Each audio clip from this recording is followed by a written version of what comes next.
Welcome to NFL Nexus, and thanks for joining us for this premium explainer. Today we're diving deep into a franchise that has been completely, utterly fractured. We're looking at the Buffalo Bills. This is a team that stood on the absolute precipice of a modern dynasty, right? They were right there, only to watch the entire thing crumble and slip through their fingers in literally the most agonizing way imaginable.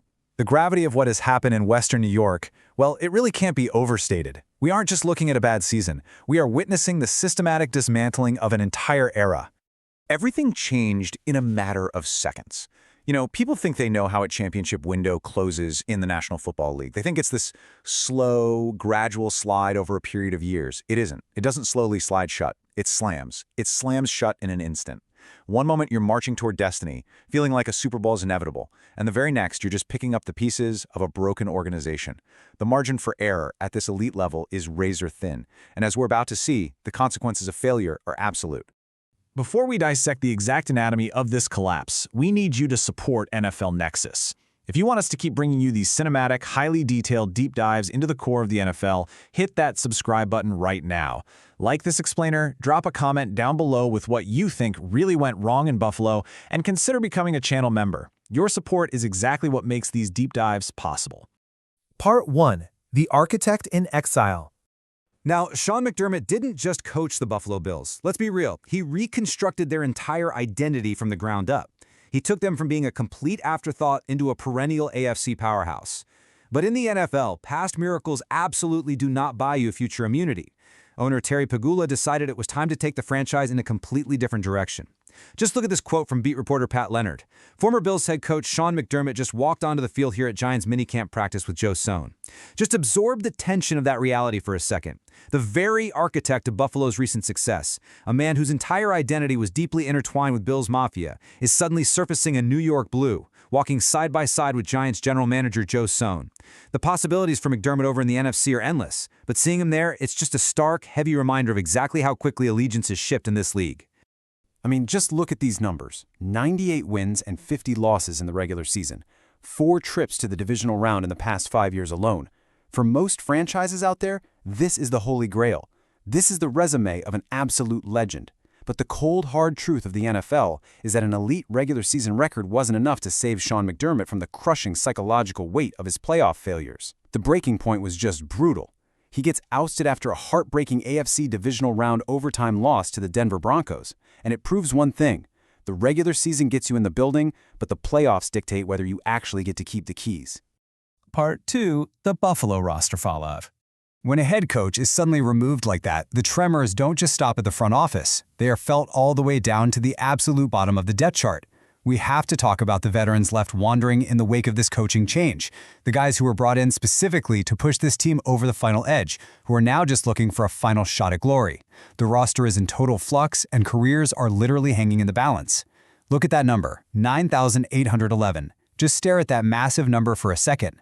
That is the sheer scale of Brandon Cook's career receiving yardage. We are talking about a player with 734 career catches and 60 touchdowns, a phenomenal, legendary talent. Even at 32 years old, currently stuck in free agency, Cooks expects to take the field for a 13th season in 2026. He says there's no question he's going to play, but his current reality is deeply tied to the overarching tragedy of the Buffalo Bills' recent season. And honestly, Cook's situation brilliantly illustrates the steep, totally unforgiving cliff that veteran players can fall off of. Look at the peak on the left, a 6-time 1,000-yard receiver. This was an offensive weapon that literally terrified defensive coordinators for a decade. Now look at the collapse on the right. Across the entire 2025 season, split between the Saints, who waived him in November, and the Buffalo Bills, Cooks managed a grand total of just 24 catches for 279 yards and 0 touchdowns in 15 games. A legendary career just ground to a devastating halt, completely failing to find the end zone even a single time. But all of those statistics, all of that rich history, it all boils down to this singular, defining moment, the demise.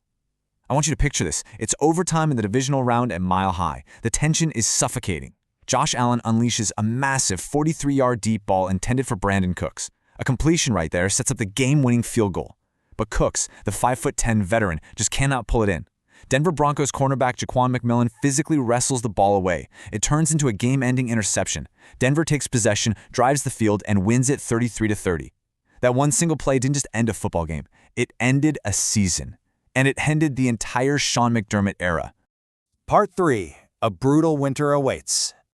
So now the dust has somewhat settled on that tragedy, and a new regime is forced to pick up the pieces. But there is zero grace period in the National Football League. None. The immense pressure now falls squarely on the shoulders of Joe Brady, as Buffalo faces what can only be described as a completely unforgiving schedule. The Bills are stepping out of the frying pan and directly into an absolute firestorm. Map out this treacherous 3-game gauntlet with me. This is the league's Christmas slate. Week 14 at Green Bay. Week 15 at home against Chicago. Week 16 on the road back in Denver. That's 3 games against teams that all made the playoffs last season. 3 brutal games played on short rest, with crucial days shaved off their usual game day prep. This compressed time frame isn't just a quirky scheduling thing. This specific stretch is going to unequivocally define whether Buffalo's season survives. Let's break down that first hurdle, Week 14 at Lambeau Field. Now, Buffalo is perfectly used to the cold weather, so the climate really isn't their biggest enemy here. The real story is hiding in these granular defensive statistics. Look at the Green Bay Packers with and without their star edge rusher Micah Parsons. With Parsons on the field, Green Bay allowed a suffocating 20 points per game. But in the 4 games after his torn ACL, they absolutely hemorrhaged points, giving up 27.5 points per game. Parsons' availability, or lack thereof, at 100% creates this desperate high-stakes opening. This is a massive opportunity for Josh Allen and the Bills' offense to exploit a major vulnerability. Then comes Week 15, a standalone Saturday showdown returning home to face the Chicago Bears. And the threat level here, it's incredibly complex. On one hand, you have Chicago's league-bottom pass rush. They registered just 214 total pressures all season, literally the second fewest in the whole NFL. So theoretically, Josh Allen should have a field day sitting back in that pocket. But flip the table for a second. Buffalo has a highly questionable, really leaky run defense, and they are going straight up against Caleb Williams, who's going to be handing the ball off to a lethal backfield duo of DeAndre Swift and Kyle Monangai. The Bears are structurally built to meticulously exploit the exact weakness the Bills have totally failed to fix. Part 4. The ultimate revenge game. If they somehow survive Green Bay and Chicago, everything builds to a massive Friday night spectacle, a return to Empower Field at Mile High. Think about that. The very soil where their previous season died, the very stadium where Sean McDermott coached his final game for Buffalo. This is not just a regular season game, this is a full-blown battle against their own psychological demons. So the question is, can Buffalo survive Mile High? I want you to really think about the sheer weight of that question.